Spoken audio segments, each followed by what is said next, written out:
I'm Leonard Nimoy. Join me for In Search of An Argument.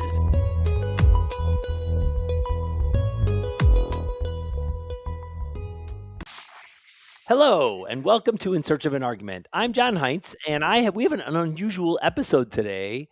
We've been Jim and I have been doing a couple of solo episodes, although they've been pretty rare.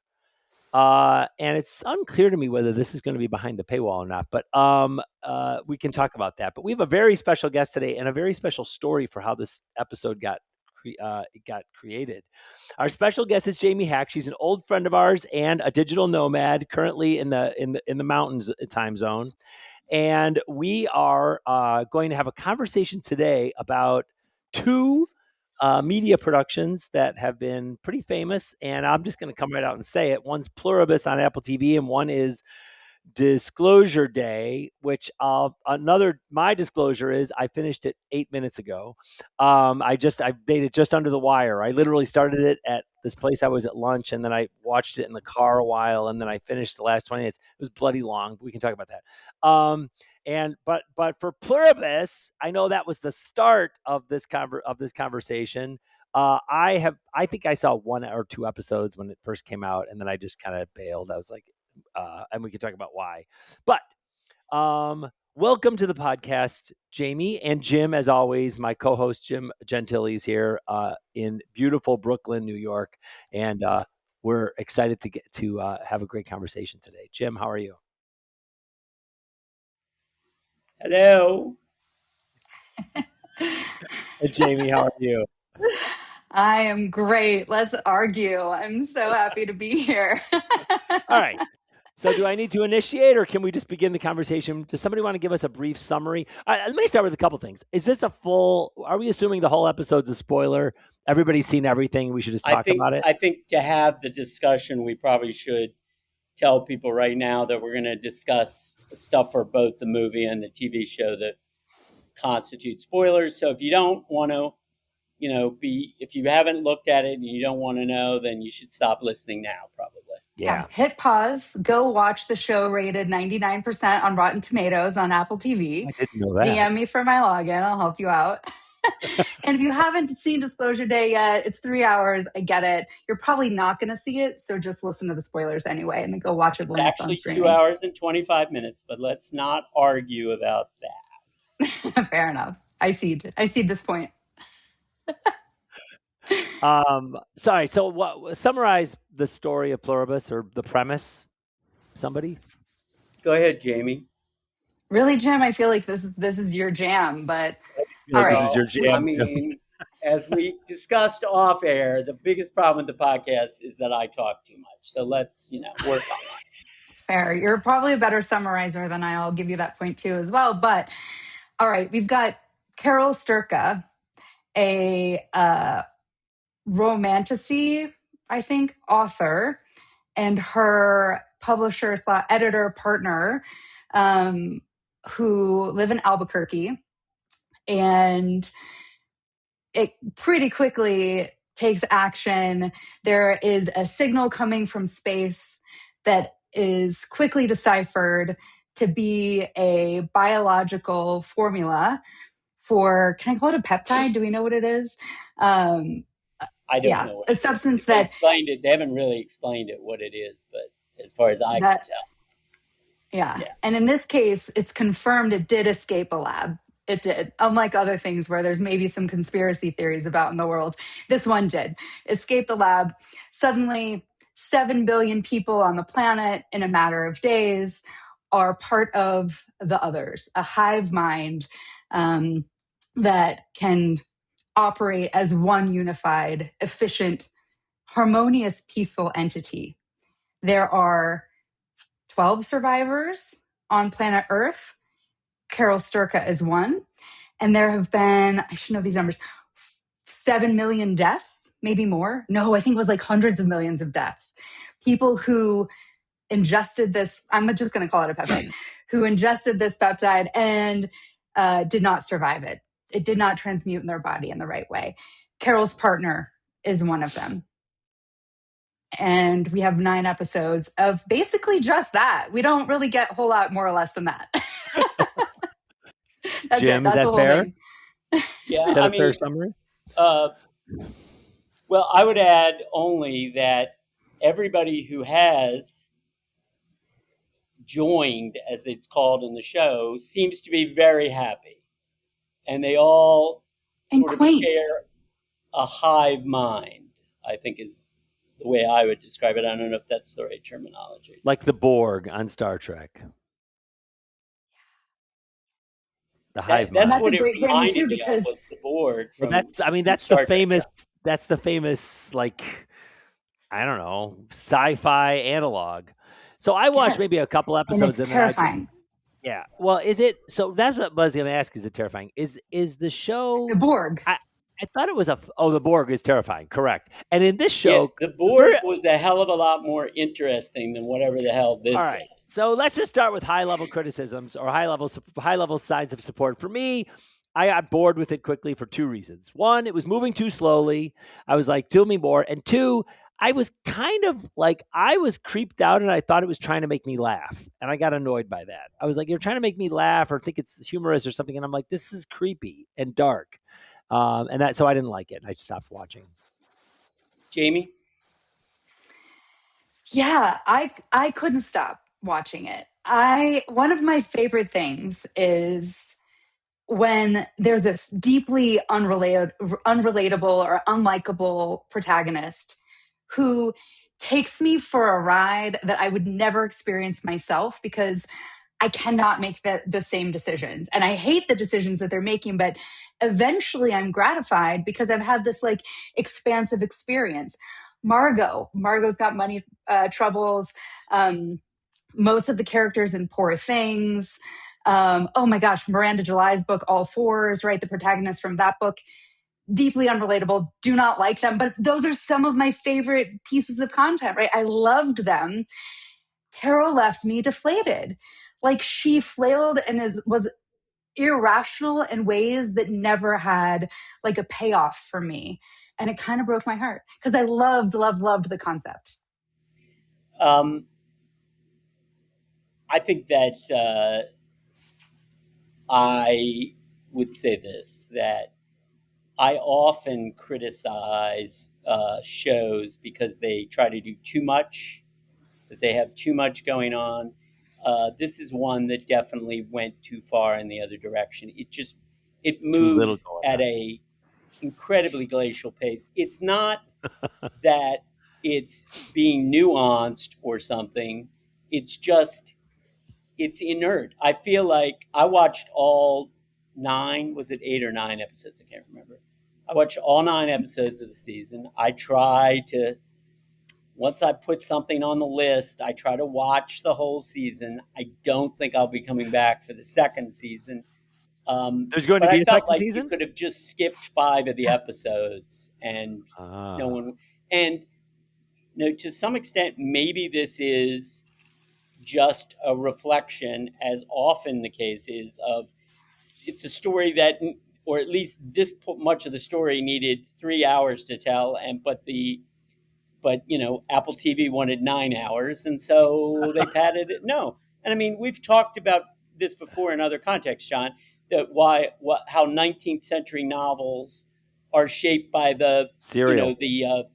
serialization, and how much they, you had to have so many words, and you had to have so many words a week, and you had to have some kind of climax, and blah blah blah. TV shows have been shaped by the fact that they had to be 30 minutes or an hour long for 100, not 100 years, but getting close to 100 years. Supposedly streaming and cable eliminated that, but there's still the number of episodes they order. And this is not the first show that I've seen where I felt like, oh, this is padded out. This is way padded out. This is an extreme example. I will say that although I generally liked Andor, I felt like some of that was padded out. There were some episodes that could have been a couple episodes shorter. I agree. For sure. But Andor, there was stuff happening at least. Right, This, right. I feel like the journey you've taken from the end of the first episode, which sets up the premise, pretty intriguing, looked good.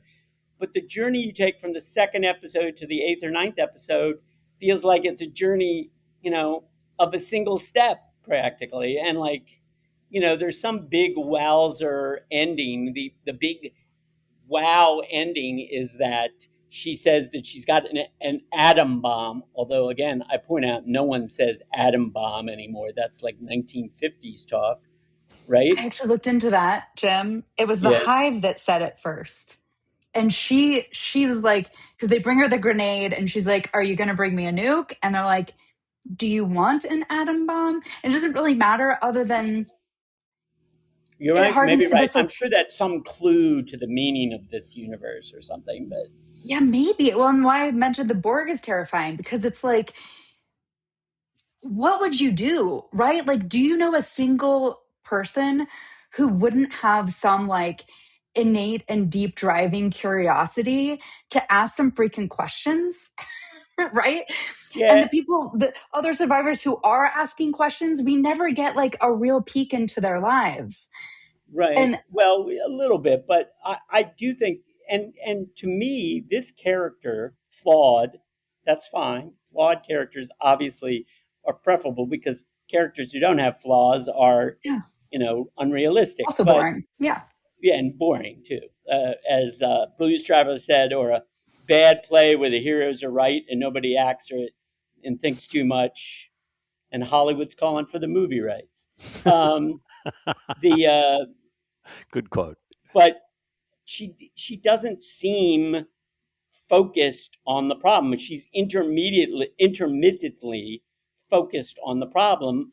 The rest of the time, she just seems sort of petulantly, almost like a teenager whose nose is out of joint because things have changed. She doesn't seem to be focused on, okay, what are we doing about this? So, I mean, it's hard to have a root. I mean, if she were focused on, okay, we're going to fix this and I'm going to do what I have to do to fix it, but that there doesn't seem to be any sense of urgency with her about this problem. I agree with you. And obviously, I'm sure it's significant that the hero, the protagonist of our story, is a writer. Because if we know, I'm sure that all the writers who wrote the show think that writers are the ones who stand out against the hive mind of conformity, blah, blah, blah, blah. So Jim, if to build on the 19th century analog, if the I mean, the reason Dickens was able to get away with what he got away with, in my experience, is because you didn't get as much plot, but you got a lot more setting and a lot more character. Did you guys feel like you got a lot more setting and a lot more character? I mean, Jamie, what you said, it sounds like character was the thing that kept you watching. It wasn't the plot. I just kept expecting a twist more than the character. It's like, Well, that's I but feel about like we the knew who setting this is character cool. was early on, and we didn't find out any. Did we find anything really more about her after the first couple of episodes?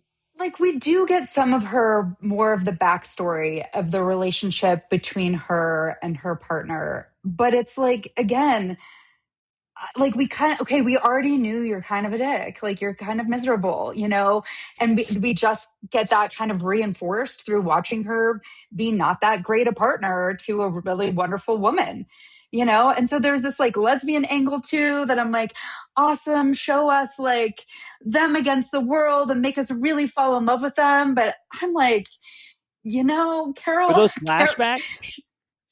Did yeah, it do it there through are flashbacks? flashbacks. I Okay, mean, so it again, did it Yeah. through even if flashbacks. even All if right, I you didn't see went that. the extreme way of saying that, I mean, I did not, I've seen it, but I've not watched the whole thing of Breaking Bad. But there you have a character who's clearly an anti-hero, but that is a character who is, Has moving. You can depth. see what's happening to the character. I can't believe Breaking Bad, which is what Vince Gilligan's, his calling card is. And, look, if you make a show like Breaking Bad that is both, gotten kudos from, creators, from other creators and from critics, and is also a huge commercial success, you can make 9 hours of somebody reading the telephone book and somebody's going to put it on the air because you've done that, right? I guess That's that's what sad. That's he selling wanted them a to little do. short, I think. I like that he took this, like, so it's kind of cool. He gives these little Easter eggs to the Breaking Bad universe. And, like, that's kind of a fun thing that I did watch Breaking Bad. I don't know all the details well enough, other than people are going to be like, maybe she's really Kim Wexler. I think that stuff is unlikely.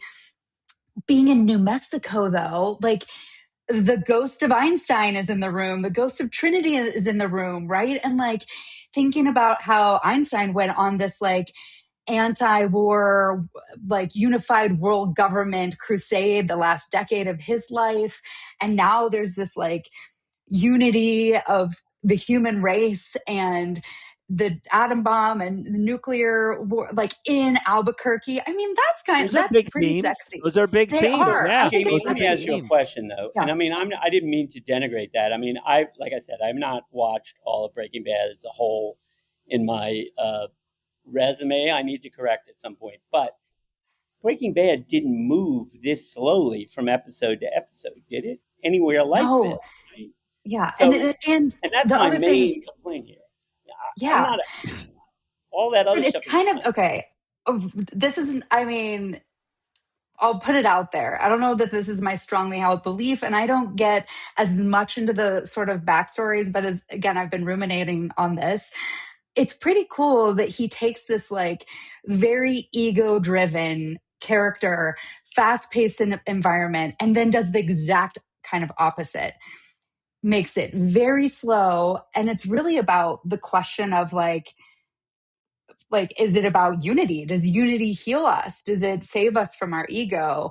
Where is it going with that? I mean, it's not exactly. I just think that he really did put the whole Breaking Bad, Better Call Saul universe and turned it on its head in every way, other than the setting, and then put these themes in that setting. That's kind of cool. I would argue that, yes, that sounds cool, but that theme is set up by the second episode, and we're not getting the argument isn't advanced really at all. That's the point. It's not that the theme is a bad idea, or even the plot idea is a bad idea, or the character, you can't have this flawed character. None of that is what the problem is. The problem is it just feels very strung out and padded, and we're not getting anywhere. A good show like that, you should feel, I think, that every episode advances the ball in some way. That at the end of the episode, something new has been learned about something. I do not think we're getting that with the first season of Pluribus. We're getting, like, all of this stuff feels set up by the second episode, and you're like, okay. And then it's like, okay, Let me ask you both a fun question. If you had 7 billion people on the planet available to you to serve your beck and call, what would you do? And the context, she pisses them off so badly, basically trying to drug one of them before even, like, just trying to have a conversation, knowing that they can't really lie to her. So they can't lie. They're not going to manipulate you. They're not going to harm you. These are some of the principles, like, we're assuming right now, right? We can talk more about the stem cell thing and her embryos that her eggs she has frozen, but she pisses them off so bad. And then her 40 days in, like, semi-solitude, which, people really can't spend more than a couple hours or a few hours alone. I mean, it's ridiculous, right? Like, how quickly we start to hallucinate, how quickly, like, we really go off the rails in terms of our psyche can't withstand that sort of solitude. That could have been a really cool thing to explore as well, I think. But she goes into this, like, weird consumer, like, craze where she goes golfing. She goes and, like, to the Georgia O'Keeffe Museum, which is another Breaking Bad Easter egg. That was one of my favorite parts, actually, that she replaces a Georgia O'Keeffe print in her house with the actual Georgia O'Keeffe painting. She buys a bunch of fireworks. Like, ew, just, can you be more hateable? What else? I mean, it's just, like, 40 days. And, like, that's how she spends her time.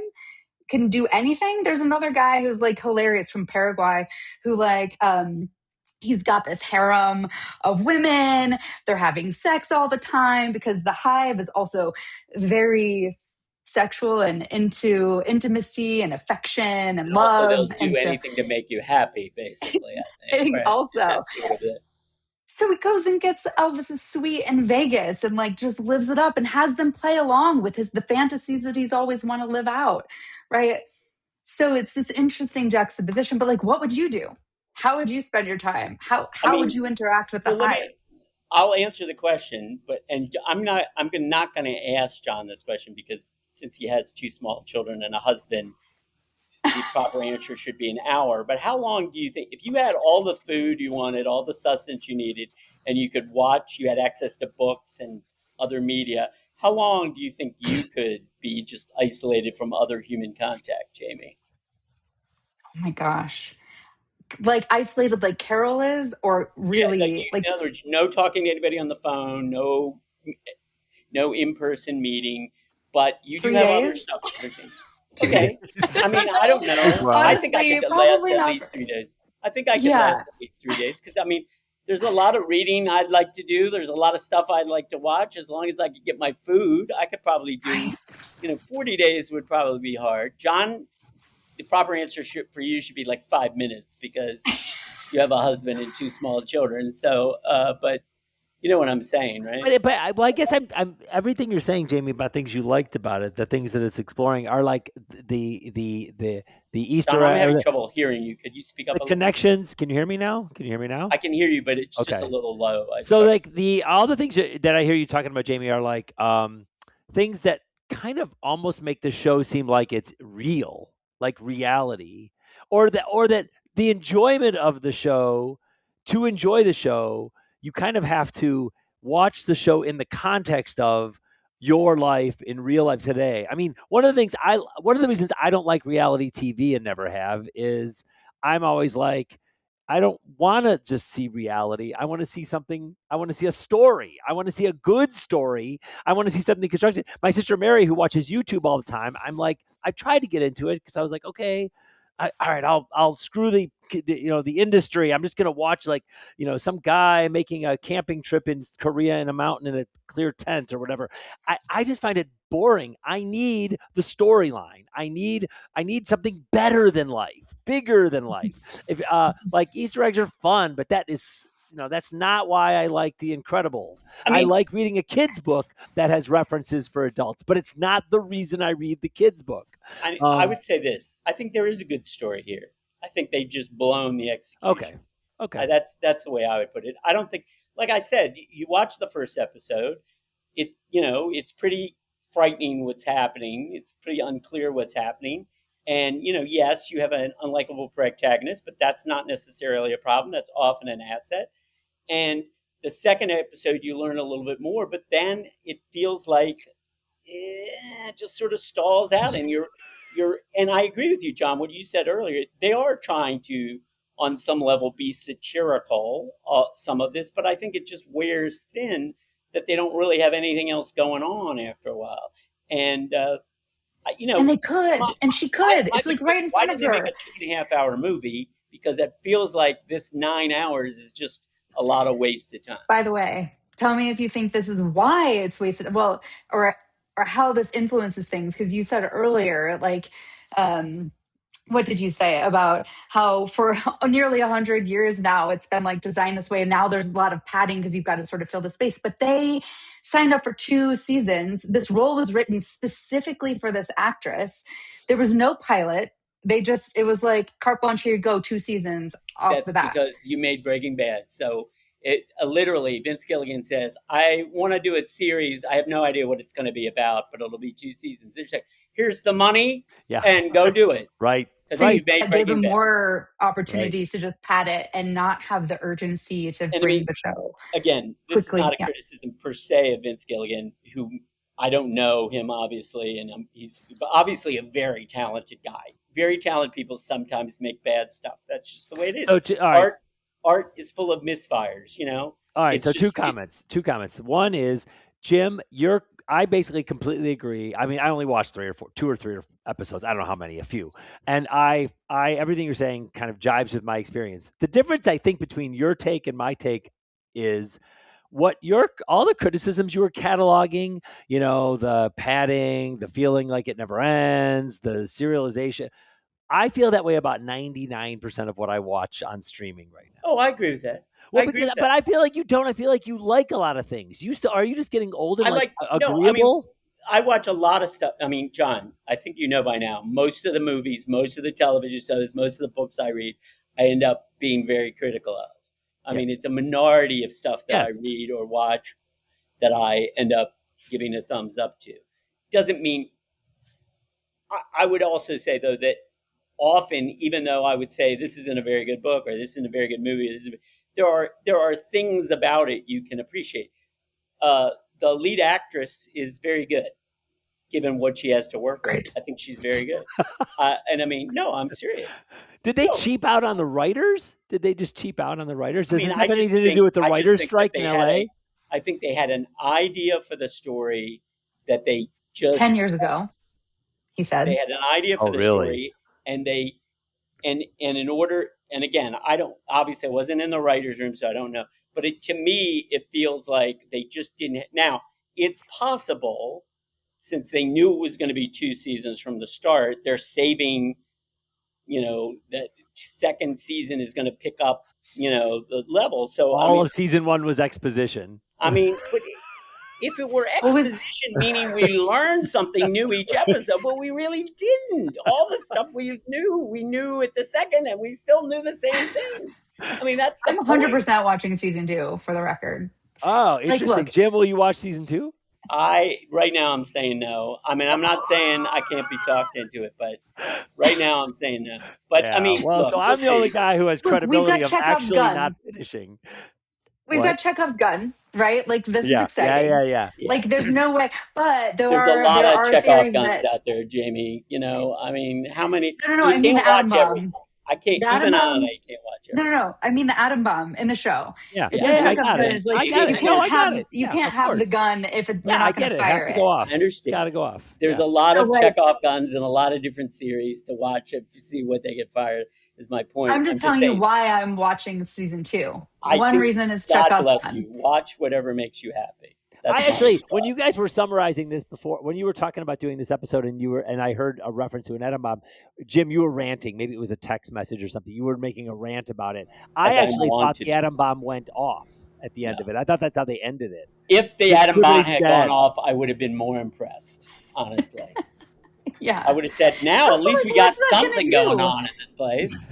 Right. How does nuclear fallout make any sense, Carol? That's going to help you. So there are theories that maybe it's not actually an atom bomb in this big box that was delivered. What if it's her eggs?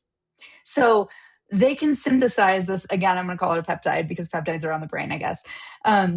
They're everywhere, prolific right now. So they can, with your permission, harvest your stem cells and synthesize a peptide to then bring you into the hive. But it has to be with your permission. They can't physically harm you.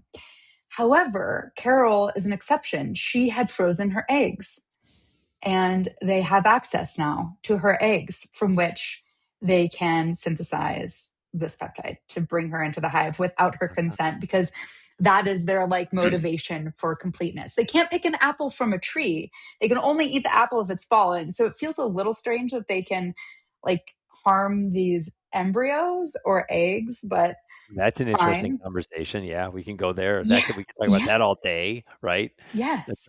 So But, yeah. Carol has this ticking time bomb now. They have a month or so before they're going to be able to synthesize it. So she's got a month left of her life as an individual. So what prompted this? What prompted this? Why did you guys want to talk about this? Because you guys brought this up. What was the impetus? We were talking about traffic. Jim? You remember, Jim? I'm just I don't curious. remember how we got onto Because Pluribus. Pluribus. I do remember we were having a discussion. Jamie was talking. If I mischaracterize your position, please clarify. Jamie was talking about how much she hates tolls. Oh yeah. And so we had some discussion, and I went into my immediate, bringing out my book of the interstate highway system and the history of tolls and so forth and so on, which, Jamie was kind enough not to say, shut the fuck up, Oh, I thought I did. Oh, sorry. I guess I just thought that. Yes. You're kind enough not to say it. That's all I said. Not that you didn't think it. I'm sure you did think it. You're a I think I phrased sentient it something being. like, I'm sure "Hey, you had I'm that really thought. bored talking about traffic," and maybe he brought up Pluribus to like I entertain. mean, yes, that's possibly it. Anything to get off this topic.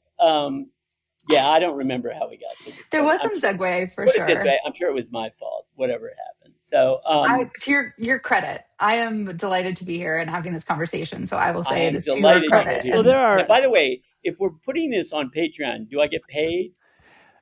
yeah, you get all the profits. You get all the profits. So I don't. I have very few shows, as I mentioned, that are streaming that I like, and I worry that I'm just becoming an old curmudgeon and just like say, "Oh, the good old days." But I am. Jim knows this. I'm rewatching The West Wing, and I can't believe how much I love it. I can't believe it. I can't. I can't believe how intriguing and well thought out, well acted, well written, the cinematography, the audio, everything is so good. I'm like, what happened to television? That's my start. That's my The West one Wing has its note. merits, Oh my but heavens! it's And then overrated. But I anyway, know, and then the other, well, right, because I mean, there are, I can criticize it all day too, but my I've point is, watched every episode of The West Wing, so in I terms of just understand you a had some faith. well-made show, it's just you can just see it's like it's just I feel like it's Hollywood or at its best in terms of being able I to make a mean, show. it is. I mean, yes, there are a lot of elements of The West Wing that are well made. It's well, it's a well directed show. Generally, they have very good directors work on it. Uh, there are a lot of good actors who are on The West Wing, Yeah, either as regulars or yeah, guests. There's no yeah. question about that. Well, and Um, it's an ensemble cast, which it's an also ensemble just appeals cast. to me I so mean, much. if it weren't trying so hard, so Sorkinized to be Yes, important, it would yes, be a really good yes, show. But it yes. tries too hard. Oh, and now when you watch it, it's so Trumpian. It's like, oh, a powerful president who's like a Yeah, know-it-all, and yeah, kind of has the White House kind of yeah. say, And the oh, solution the to dumb everything House, is, the dumb Senate. I Let mean, me this just is run just, things. and the So the foreshadowed classic today, is that the solution is if we just let the president be himself and not try to like, right? Let then Bartlett then the American people will follow him wherever. Would that were true, but it's exactly. not true. In It's fact, horrifying. It's politics is a horrifying, actually. difficult. I mean, there is the same reason that politicians love The West Wing is the same reason that people in the mafia love The Godfather, because it mythologizes their institution. It turns what is a reality, which is often not very pretty. And I am not saying that politics is as bad as the mafia, but they're both often not very pretty, and turns it into this myth. Sure, You know, sure. This And is why people in the tech world love Silicon Valley. that's Also, what art should the be. Silicon That's what Valley art. show, Oh which I yeah, yeah, watched. that too. I, Yeah. I gave up after 3 or 4 seasons. I finally couldn't do take it anymore. traders love industry? The show industry? I have I never wonder. seen it. I've been wanting to see it. I But mean, so yeah. well, so a show that I don't know, even this show I'm about to name that I watched on Apple TV, I even that I ended up getting disillusioned with kind of quickly and said like, "Oh god, get on with it." But somehow I still find it entertaining, which is that Slow Horses Oh, I think with Slow Gary Horses is Oldman. very good. I And think I it's mean, and very good. it's very well, but even that, a show that I would say I like. If somebody said, "Do you like?" I say, "Yeah, I like the show." I would actually resubscribe to Apple Plus for that show when it comes out in September. The new season's coming out in September. I just heard, and when it comes out, I probably will. But even that, there were moments where I was like, "What? The pacing is dying. Like you're not I mean, keeping it I, going. You're not I keeping thought it that the going." last season of Slow Horses was weaker than the other seasons. But here's the other thing. Any this is just, this has been true as long as, whatever, is after a time any show has the problem of, maintaining its freshness, right? For sure. Because, you've got this For sure. basically the same characters, basically the same premise. How do you advance the premise without making it, without really breaking the show? And how do you like introduce new characters and blah blah blah? That's always the problem. And it's also just true. You know, at some point the writers or the creators, that's why they bring in new writers frequently every year on we'll these talk shows. about writers. Tell me, Jim, I want you to chime in. Do you think there's any relationship here between the writers or the choice of writers, or having one main writer like an Aaron Sorkin versus, versus, like, do you think there's a relationship there? Aaron Sorkin, wait a minute. I don't think you understand how TV shows. I don't think you understand how TV shows are done. Aaron Sorkin is an extreme example because he actually wrote the scripts, but Vince Gilligan writes the Bible for the show. He says, this is what's going to happen in episode 1. This is what's going to happen in episode 2. He writes that out. Somebody drafts. He wrote some of the scripts, but somebody else drafts the scripts.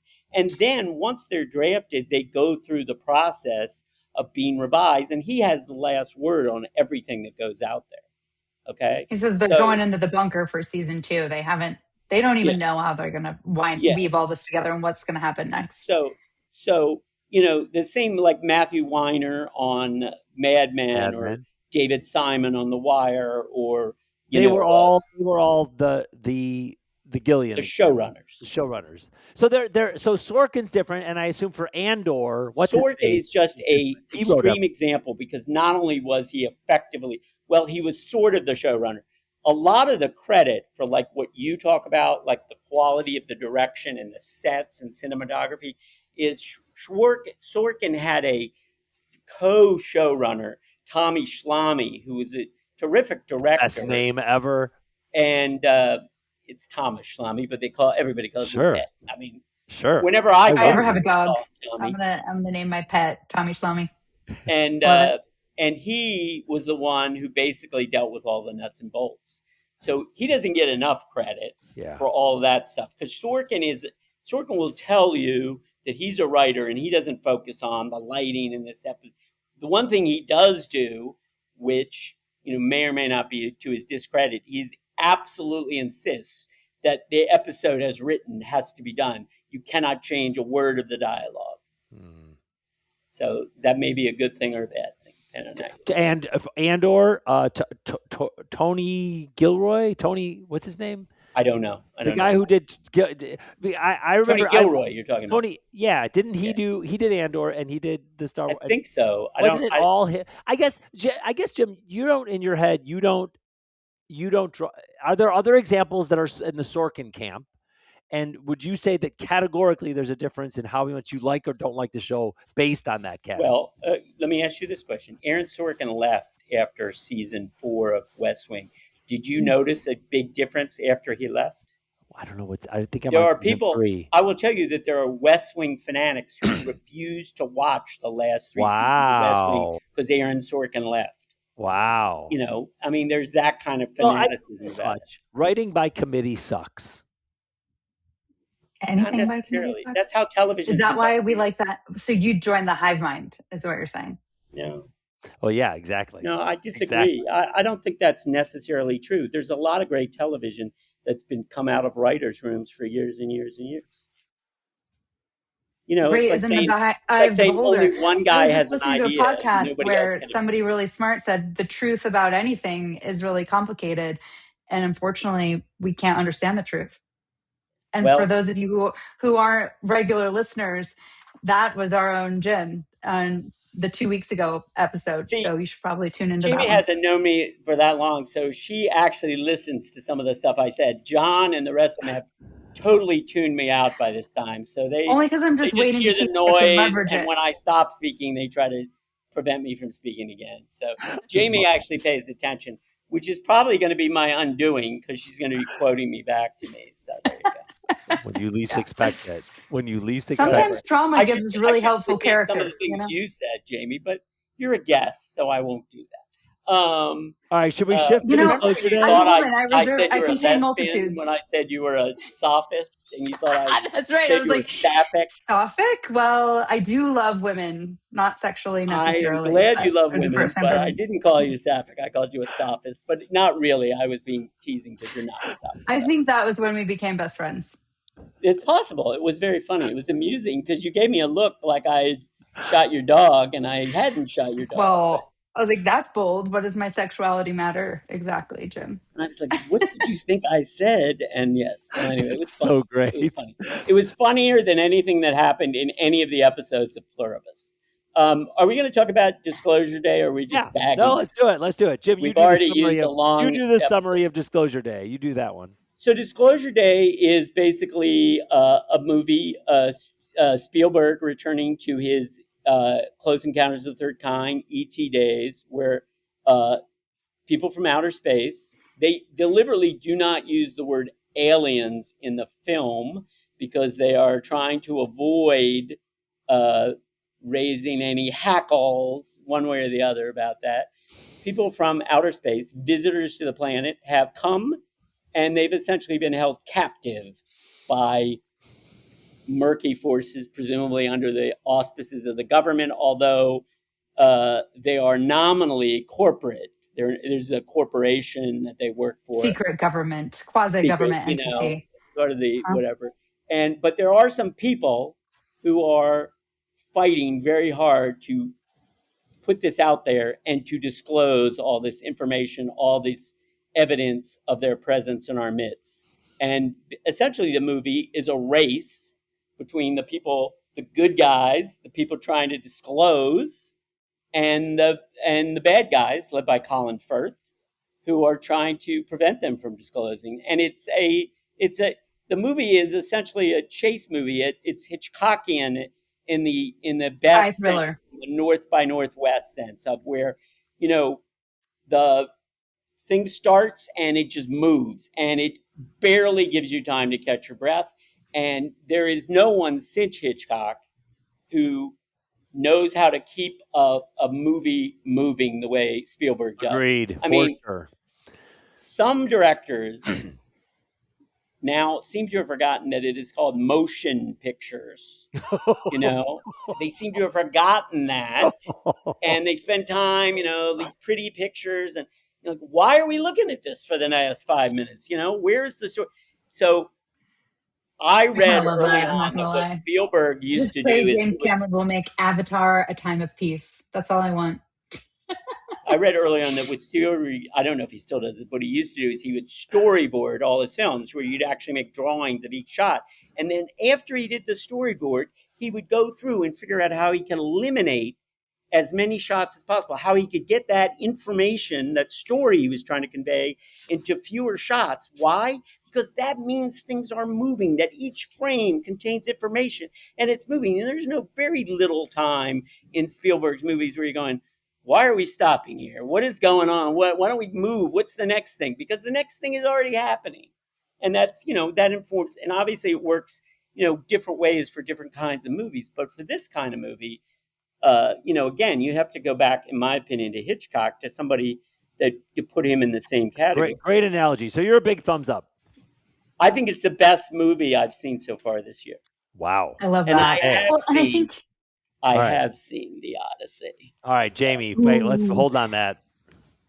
I just wanted to chime in that this sense of motion, too, for me is really helpful because then I don't nitpick, which I do in retrospect. But I just live for those moments of awe and wonder that I am way more susceptible to when I'm not just like, wait, hang on. Why didn't that thing, that doesn't make sense. That doesn't reconcile. I don't have time for that. I've thought about some of those things after the fact and I've heard other people's reviews of the movie, but I loved sitting there in the joy and beauty and wonder and connection that we didn't get from Pluribus, but I really did get and loved from Disclosure Day. I agree with that.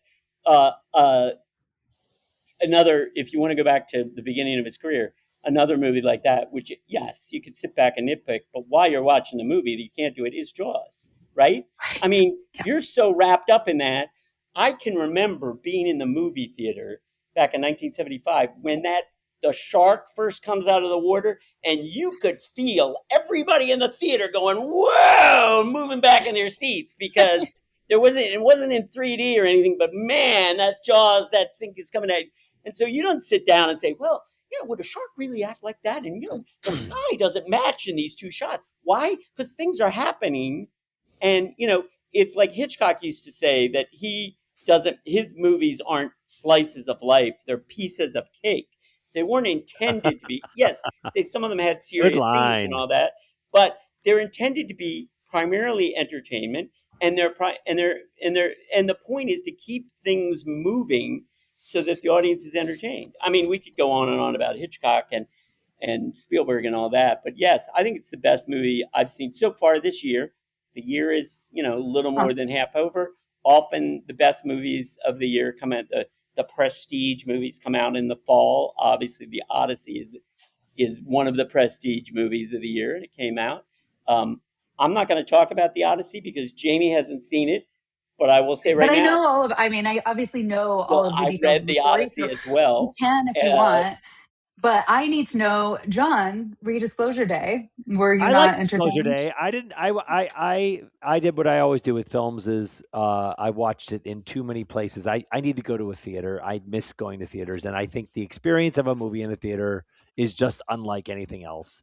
I'll be completely honest. I was at my sister's house on a big screen TV and watched the first hour, and then I was literally in the car, and I was like, I can watch this in the car, and I just held my phone. Oh, but dang. for the Okay. 8 minutes home, and then I got home and I watched the rest on my phone while like cleaning up the house. So it was a completely imperfect watching, but I mean, I like the actors, that guy and that girl. I don't know their names. I like them, but I there's absolutely no question. The dominant thing was it kept my attention. It kept me interested. It kept moving. I get that.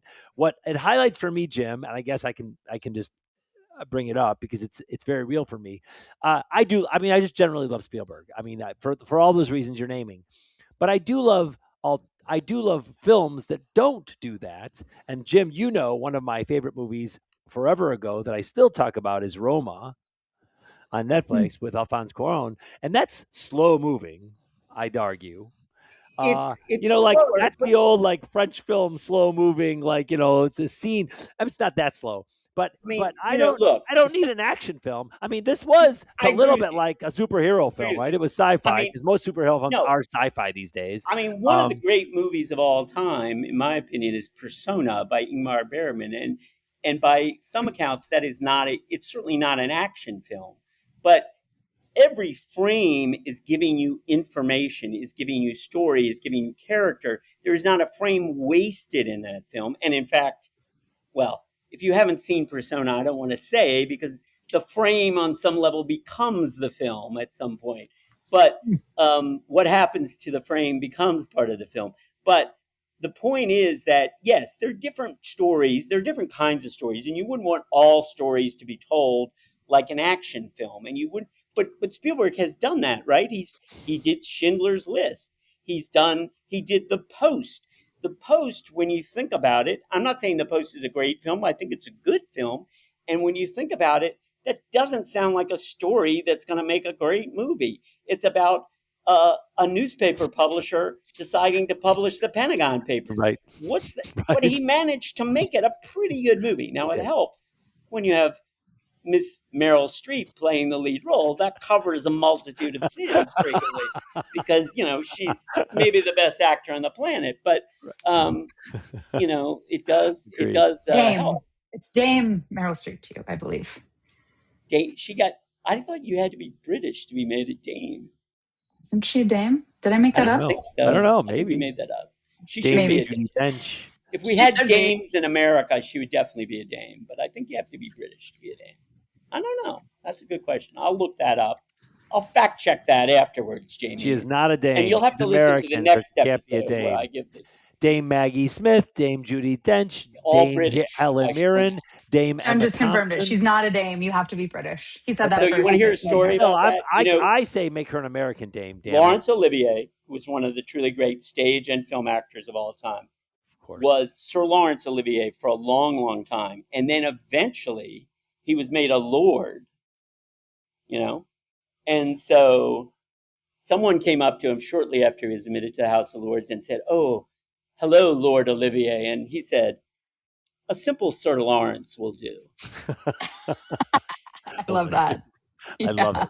It's a great story. Wait, Right? so Jamie, do you like? So Jamie, you're big thumbs up as much as Jim. I cried. Absolutely. I loved it. I was absolutely taken by that movie.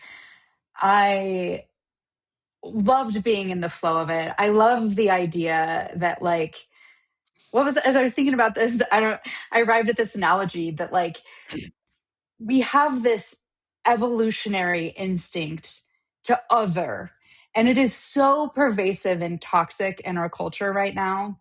Mm-hmm. It is like sugar, right? Like it's like we need it and we consume it ad nauseum. We can't even help ourselves, even though it's killing us. And so that movie was such a salve. It really got me deeply. I really did cry pretty hard at the like possibility of like, let's recognize people for who they are and their individuality and their experiences. It's partly why I think Pluribus fell so flat for me, because it was like, what could be if we can preserve our culture and identity and have that sort of connectedness? I think that's like a dream come true. I agree. I would have to say that, and again, the movie was made, I'm sure, before most of this happened, but when they show the scenes of the aliens being mistreated, right, it made me think of the film we have now seen all too often of ICE, shooting people and stuff like that. And how even if people start off thinking, okay, we have to do something, we have a problem, that when they see that, it often moderates, if not changes their opinion. That has an impact. That people do react to really horrific stuff, and they don't.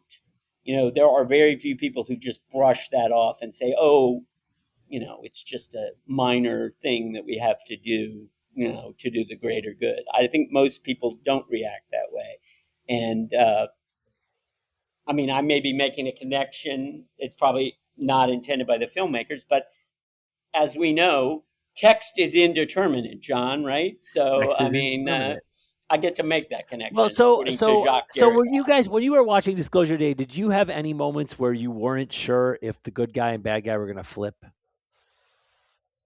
I think that I didn't have that, but I can see that one of the things I liked about the film was that, and partially it's the casting of Colin Firth, is that the didn't seem to be pure evil. And I mean, maybe that's part of the point. It's not that there are, it's easy to have a movie where the bad guys, drool and, oh, there's a bad guy, he's a monster, or she's a monster, or whatever the case may be.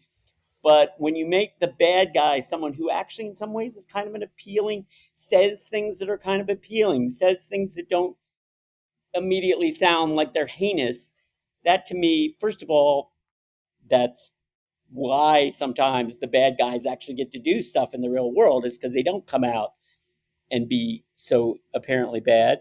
But secondly, it also makes the movie, more, it enhances the movie. I mean, if, to go back to some Hitchcock films, frequently the bad guys in the Hitchcock movies were these very suave, interesting, they weren't, like, just somebody you'd say, oh, that's the bad guy, obviously, because he's like, picking his nose or something. But, and I think that's part of it. I don't, I think that's part of what enhances the movie, frankly. Big part of the point, like to look at Colin Firth and know this is the man hurting over a deep wound, a loss of the love of his life and his wife. And to like, we can't see that, but we know behind, in the coffin of everyone's mind, there are those things that we'll never know. Like we can never be truly inside someone else. But the idea that like, it's there, the reminder that it's there. I'm just like praying, hey, can everyone in this movie theater have this moment of like appreciation and compassion and empathy for everyone, even though, Voldemort in office, who shall not be named, right? Like, can we find it in ourselves to have some level of like, it's hard. It's really hard, especially in those instances.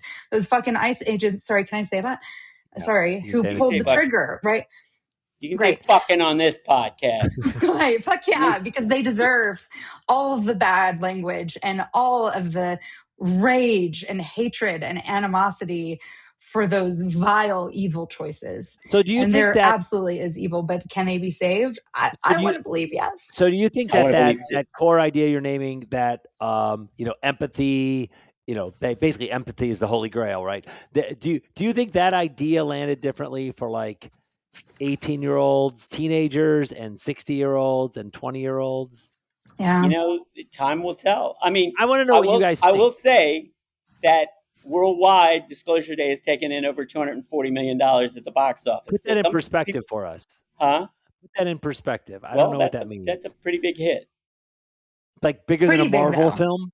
Like bigger than a Marvel it's not as film? big I don't as, have I don't have an the idea. Minions movie probably or Right. something. Right. I don't have any perspective on these numbers. I mean, I don't have the list of what the top. I would say that's probably top 15 for the year box office at least. I don't know. All right, high. But but they had a pretty high budget if I recall too. Like it was 115 million. So 115 million. So they're well clear of that. But to your point, Jim, Hitchcock works today as a film for young people, even. But Hitchcock still works, and I have to think it's just good filmmaking, right? That's what I mean. I put him in the category of just good filmmaking. There's just good writers. Good writing is good writing, and good filmmaking. He could have done something totally not Hitchcockian, and it probably would have been good. Well, so I put that in this category. He did make a few movies that are not Hitchcockian, but and they didn't generally work. It's interesting because if you've done a deep dive into Hitchcock, like somebody has, you do find out that who the writer. Hitchcock came to those films with very specific ideas about what he wanted for the story, but he never after the 1920s took a screenplay credit, and depending on the writers he was working with, it does, I think, show up very much in terms of how the successful the films are. When he was working, he worked with a writer throughout the 1950s called John Michael Hayes on a number of what I think are among his best films. He worked with Ernest Lehman, who was a well-respected and versatile Hollywood writer on North by Northwest. I think all that stuff does matter, and the better, because Hitchcock, while he had specific ideas, he did also take contributions. Hitchcock was not one of these people who said, "Oh, if you have an idea, I'm not going to listen to it because I've already figured it all out." If he could integrate, like in the movie Psycho, Anthony Perkins came in with the idea that his character should eat candy corn, and Hitchcock said, "Okay, let's try that." Okay. I mean, it's significant Hello, because you go, man. a lot of the imagery in the film is based on birds, right? And so the character is almost like a bird and eating this what could be like seed, but it's candy corn. There you go. Way more than you wanted to know. And that's what you can count on me to do. Jamie, I have to say, here's one thing I'm really concerned about is that you are so good at this that when the others see this episode, they're going to kick me out and replace me with you. I'm here for it, ladies. Tap me in. I think that is Girls a serious Club. likelihood that Girls this will be rule, the boys last drool. time I'll be on one of these podcasts. Now that they've seen Jamie, they're going to be like, "Yeah, we need her," and Gentili's expendable. I think that is correct. I want on the girls only episode, please. We did a girls only episode where I actually did not hardly talk. John sat out. Do you remember the vagina monologues? Yeah, episode? The vagina monologues. That was. Oh my God. Well, I don't know how we got to it. Show Real Time with Bill Maher, where the women talked about vaginas. Yeah, that was a good one. And stuff like that. All right, wait. I love it. So, did you guys hear this stat? I heard this on another podcast last week that apparently in Hollywood that the world is falling apart now because no one is watching season 2 of anything on Netflix. I don't know if that's true. Okay, John, people make these pronouncements. Well, this was and they generally turn out to be wrong. I actually know I know. The podcast, I believe it was called Organized Money, which my brother got me to listen to, and I actually kind of find entertaining. They talk about a lot of federal regulation stuff that I like. But they had the president of the Actors Guild, maybe, or somebody high up in the Actors Union, and that Screen Actors Guild. Screen Actors Guild, and that person said on the podcast that no one is watching season 2 on Netflix anymore. I don't know who the current president of the Screen Actors Guild is. Well, I'm just wondering if it's for the same reason that I don't watch anything, because when a season 1 ends with a cliffhanger and I feel like I've been robbed, I'm like, screw you, I'm done. I'm not doing it anymore. Well, I somehow am still doing it with Slow Horses, but very few other shows. I I will just say find that myself watching a few episodes and going, there's it's no not point. It's going to go nowhere. Why watch? it's not uncommon for shows to peak in their first or second season and then gradually lose audience. People just, I will say that also, I think, and I can't prove this, but this is just an opinion. One thing that hurts subsequent seasons of a lot of these is that there is such a long time between the seasons. There are shows where it's been like 3 years and I feel like I can't remember what happened in the season before. And I have to do all this like back checking to like remember where we are with the story. Interesting. I think, and again, I can't prove that scientifically or empirically, but I feel like that is an issue. But in the history of television, forget about streaming. Yeah. The typical arc of a show is it comes on, it may not reach its peak popularity in its first year, but it usually reaches peak popularity early on and then starts to decline. And the question of how fast it declines is usually a question then of how long it's going to be on the air. Sometimes there are exceptions to that, and for particular reasons, maybe a new character was introduced or something.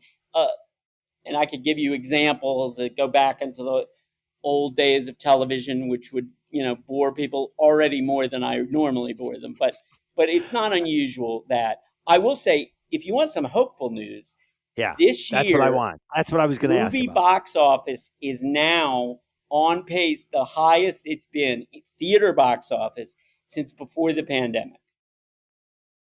So people are coming back, whether it's because of Disclosure Day, which has something to do with it.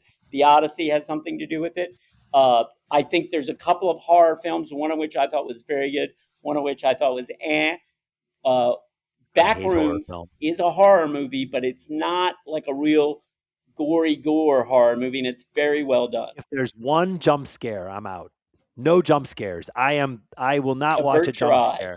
Avert your can't eyes. do it. I don't know what's coming. That's why it's a jump scare. I'll go with you and I'll nudge you. Disclosure Day had that a little bit too, right? Well, I was going to ask that. I kept waiting for a jump scare. I didn't really see a jump scare. Yeah. I don't know, the train, the action stuff. There's moments where you're like, I was definitely nervous for the characters at various points throughout that movie. Well, sure. But John, I'm not a big fan of horror generally, but I have to say I thought Backrooms, like last year's Sinners, it's not as good as Sinners, but I think like Sinners last year, it's very well done and it's well worth seeing. And it's in theaters now? I don't know if it's still in theaters. It depends on where you are in the country, but it'll definitely be on the streaming by the fall. And it may be, if it gets nominated. Your Disclosure Day, you can stream it already. I streamed it. I streamed it today. I mean, that's the thing. But again, $20. To your point, John, almost any movie is a better experience in a movie theater. Always. Some movies, like I can't imagine watching the Odyssey on a television set. I mean, I probably will at some point in the future, but I'm glad I had the experience. One of the things I have in my head is a list of like 200 movies that I've seen, but I've never seen in a theater.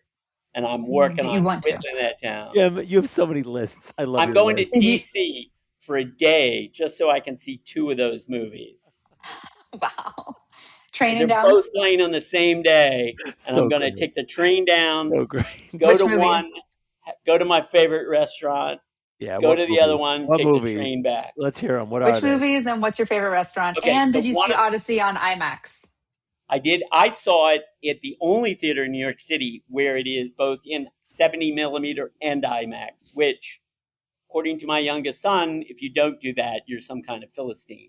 I can't get an IMAX ticket here, so I opted for just 70 millimeter. I was going to go see it like the day it came out, but he said no. So this was yesterday, which is when I saw it, was the first ticket I could get to see it. I might go back if it's phenomenal. Maybe I'll go back and see it in IMAX. I do find IMAX a little overwhelming anyway, so maybe just 70 I millimeter. Understand that. And I mean, I can imagine certain people, like, I don't mean to, I'm not in any way criticizing or making fun of them. I can imagine certain people that is like, depending on how you perceive things, that could be almost a frightening experience. Why do It I is feel personally attacked right now? I don't even know what you're saying, but I feel a little. no. I mean, there's certain people, that Just kidding. react to like Just kidding.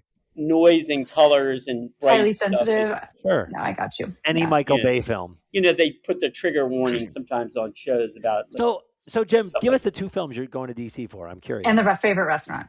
And the restaurant. So one of the films you're going to laugh at.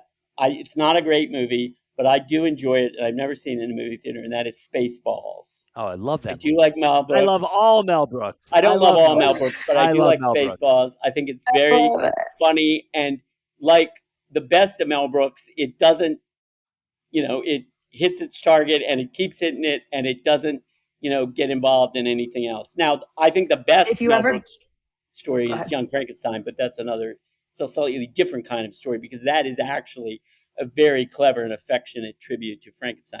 This is more Spaceballs. I would put more in the Blazing Saddles category. And Blazing Saddles, anybody who says Blazing Saddles is not one of the funniest movies ever made they're buffoons. There's something wrong with it. Yes. But the other movie is the 1961 black and white film The Hustler, starring Paul Newman, which is really one of the 2 films that made Paul Newman's reputation. The first being when he started in 1958 with Elizabeth Taylor and Cat in a Hot Tin Roof. Of course, the Baudelarized version of it, because you couldn't really tell people that Paul Newman was supposed to be gay at that time in 1958 in American movies. Right. There was a few mild hints, but, and then 1961, where he plays the pool player, Fast Eddie Felson. And of course, that character, when Paul Newman belatedly won his Oscar in 1986, it was for playing the same character in a much belated sort of sequel, The Color of Money. And he was brilliant in The Color of Money as well. Yes. He probably should have won the Oscar before that. Probably should have won it for The Hustler, maybe. And I know the restaurant, but Jamie wants to know the restaurant. And the restaurant is it's called Copper Canyon Grill. It's in downtown Silver Spring, where I used to live for many, many years. And every time I go back home, I try to eat there as much as I can. I've never had a bad meal there. I should say it's not a very fancy restaurant. It's pretty straightforward menu. It's got, you can get some fish there. You can get a steak there. You can get a meatloaf there, which you can't get every place. The food is not elegant, but it is well done. So if have one of the best Caesar salads of all time. Ooh. So, okay. Circling back. If you were one of the survivors not integrated into the hive, would you ask for the Copper Canyon menu or their Caesar salad as one of, your fun little let me milk this situation? That's an interesting question. I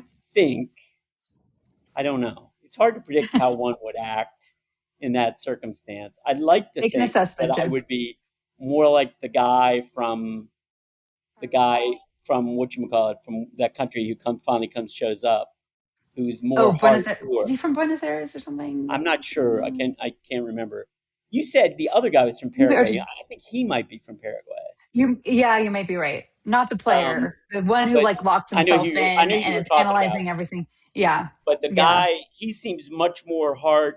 And again, we don't get a lot of his character. Maybe we should have got more of his character. And I kind of thought when he finally showed up, things would start to move, but they really didn't move that much. But he seems much more hardcore about, I'm not going to take anything from these people than our protagonist is. And, I would like to think that I would be like him, but maybe not. I probably wouldn't. I believe in you. I would root for you if the future of humanity depended on it. I believe you could be a part of that. Only under those limited circumstances. Join you. If I'm really honest, I'd eventually join you, Jim. I'd be like, hang out, do your thing, figure some stuff out if you don't mind. I'm gonna be whining, dining, having a ball, traveling around, seeing all the things. And then I'll join you on the let's get humanity back. You travel around and you see all the things already. So how would that be different? Jamie, it's true. If the hive mind were all like you, I think I'd want to be part of the hive mind. Aww. Let me ask one more question before. On that note, we should probably say goodbye. Let me ask one more question, because I'm enjoying this so much. I know we're over time, but I want to ask one more question. We're way over time. We're way over time. One more time, just one more question. It's going to be as long as not 2 episodes of the Pluribus. I want to ask you this: if movies are back and the experience of the big theater and the big sound and the IMAX and the 70 millimeter, they're all back. Even if Elon doesn't want them to be, they're all back. And I am wondering if you, Jamie, have been to Vegas and seen that experiential. What's the movie I'm thinking of? Postcards from Earth. No. The one.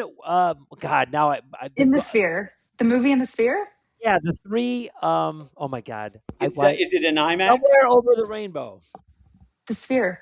Oh, The Wizard of Oz. The Wizard of Oz is playing in Vegas, and they're doing it in some experiential thing where they're having like you're in the tornado, and it's the actual original thing, but then they've used AI to like expand the space so you feel you're more immersed in it. Did you see that? No. I've been to the Sphere twice. I haven't been to Vegas in years. Okay, but all right. So my question is, do you think that's the future of cinema? I mean, it will.